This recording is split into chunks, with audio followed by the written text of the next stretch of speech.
Assalamualaikum dan salam sejahtera. Kami dari tim TVPSS SMK Krubong. Saya Nur Aina Balkis. Dan saya Nur Ain Hadira. Pada hari ini, sekolah kami mengadakan program Merentas Desa Peringkat Sekolah tahun 2025.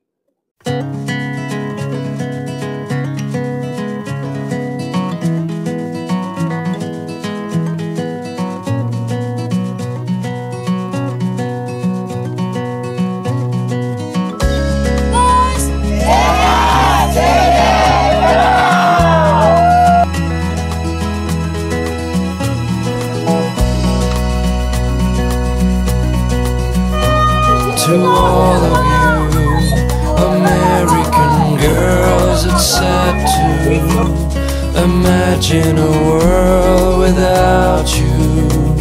American girls, I'd like to be part of the world around you.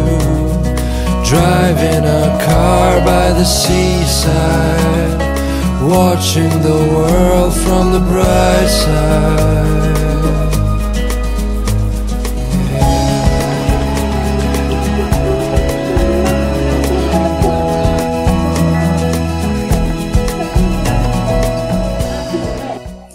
Kini saya bersama dengan Guru Penolakanan SMK Krubong, Cikgu Rahayati. Cikgu Rahayati, apakah objektif utama penganjuran program Merentas Desa ini? Okey, selamat pagi pada semua. Sebenarnya kejohanan merentas desa ini antara objektif dia ialah untuk mencungkil bakat dan potensi murid dalam kegiatan sukan. Jadi murid bila dia menyertai pertandingan macam ni, mereka pun akan tahu apa potensi yang mereka ada, seterusnya dapat memupuk perpaduan dalam kalangan murid dan juga mereka dapat meningkatkan lagi keyakinan mereka dalam kegiatan sukan, permainan dan kurikulum sekolah. Cikgu, terima kasih. Okey, sama-sama. Kini saya bersama dengan Cikgu Aminah yang merupakan JPK Koku di SMK Krubong. Okey Cikgu, apakah impak program ini terhadap murid dari segi sasiah dan fizikal? Okay, Assalamualaikum warahmatullahi wabarakatuh dan salam sejahtera. Pada pandangan saya, impak kepada sasiah murid dululah. Pada sasiah murid, saya dapat maksudnya budak dapat melibatkan diri, lepas tu dia boleh menguruskan diri sendiri. Maksudnya dia boleh mendapati masa yang kita tetapkan, berdisiplin, ikut arahan, ikut peraturan semasa aktiviti kejohanan merentas desa lah. Impak kepada segi fizikal seperti kita sedia maklum lah. Fizikal maksudnya pelajar-pelajar dapat kita dapat melahirkan pelajar-pelajar yang aktif, cergas. Lepas tu terusnya cemerlang lah dalam akademik. Itu sajalah. Terima kasih. Seterusnya saya bersama dengan Ustaz Rosman. Apakah perbezaan program merentas desa tahun ini berbanding dengan tahun-tahun sebelum ini? Okey, baik. Yang pertama, alhamdulillah tahun ini penyertaan dan suasana untuk program ataupun kejohanan merentas desa lebih meriah lah, dengan penglibatan ramai murid dan dia merupakan tahun ketiga dah. Jadi best dia punya kesungguhan yang ditunjukkan.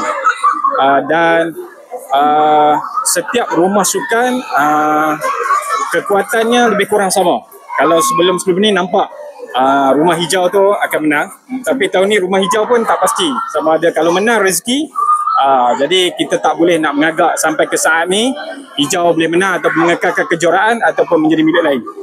Dan yang ketiga dari sudut jarak. Jarak sebelum ni jarak kita jarak yang sama lelaki perempuan, tapi tahun ni perempuan kita letak 4 km, lelaki 5 km dengan trek yang sedikit berbeza. Itulah perbezaan untuk kejohanan merentas desa pada tahun ini. Okey, terima kasih. Terima kasih Cikgu. Baik, sekarang saya bersama Puteri Nur Auni. Hari ini saya nak tanyakan soalan tentang adakah laluan merentas desa kali ini mencabar? Mengapa? Pada pendapat saya, laluan tahun ni tak mencabar kerana apabila kita orang U-turn daripada sana pusing balik ke sekolah, saya nampak sekolah. Jadi bila saya nampak sekolah, saya rasa semangat. Jadi walaupun U-turn, saya tetap pecut hingga ke garisan penamat. Itu dia. Baik, terima kasih. Baik, sekarang ni saya bersama Siti Syakira binti Zulfaizan. Apakah persediaan yang anda lakukan sebelum menyertai acara ini? Sebelum sebulan tu kita kena konsisten untuk lari, jaga makan. Lepas tu jogging setiap petang lebih daripada jarak acara yang kita masuk tu. Itu saja. Okey, terima kasih. Baik, sekarang saya bersama Muhammad Imam Irfan Muhammad Fairuz.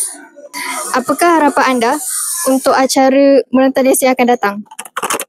Saya berharap Rumah Kuning akan lebih maju dan kekal berjaya. Baik, itu saja. Terima kasih.